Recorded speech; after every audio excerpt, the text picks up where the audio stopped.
মুর্শিদাবাদে শামসেরগঞ্জ ছুটি নিয়ে যেমন সাবডিভিশন ঘোষণা করলেন তিনি, পাশাপাশি হসপিটালও দিয়েছে বিড়ি শ্রমিকদের জন্য। আপনি প্রথম আওয়াজ উঠিয়েছিলেন সে বিষয়ে। দেখুন, মাননীয় মুখ্যমন্ত্রী মাননীয় মুখ্যমন্ত্রী হিন্দু না মুসলমান মানুষ, মানবিক মুখ নিয়ে কাজ করছে, তাই সাবডিভিশন দিয়েছে এবং হসপিটাল হবে। এবং হসপিটালের জন্য আমরা বহুদিন থেকে বলে এসেছি, সেটাও একটা আমাদের কাছে পাওনা। এবং আমরা বিজেপির যে চক্রান্ত, সেই চক্রান্ত ধরা পড়ে গেছে। আমরা চাইবো হিন্দু মুসলমান ভাই ভাই যেমন ছিলাম, আজকেও থাকবো, ছিলাম এবং আছি এবং থাকবো। আমরা সবসময় চাই মাননীয় মুখ্যমন্ত্রী সবসময় ভালো কাজ করে এবং বার্তা ভালো দেয়, উন্নয়নের কথা বলে। বিজেপি শুধু ধর্মের কথা বলে, সেটা তারা ফ্লপ পড়ে গেছে, তাই বিভিন্ন জায়গায় দাঙ্গা লাগার চেষ্টা করছে। এটা আমরা রোখার চেষ্টা করেছি এবং হতে দিনই।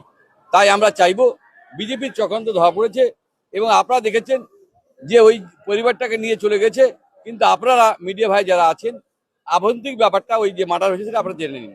কারণ হলো আমরা জানি বিষয়টা অন্য আছে, কিন্তু এই দাঙ্গার সঙ্গে চালিয়ে দেওয়া হচ্ছে, সেটা কিন্তু সঠিক নয়।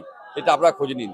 আমরা চাইবো এলাকাতে ভাই ভাই আমরা শান্তি থাকতে চাই, আমরা মানবিক রূপে কাজ করতে চাই।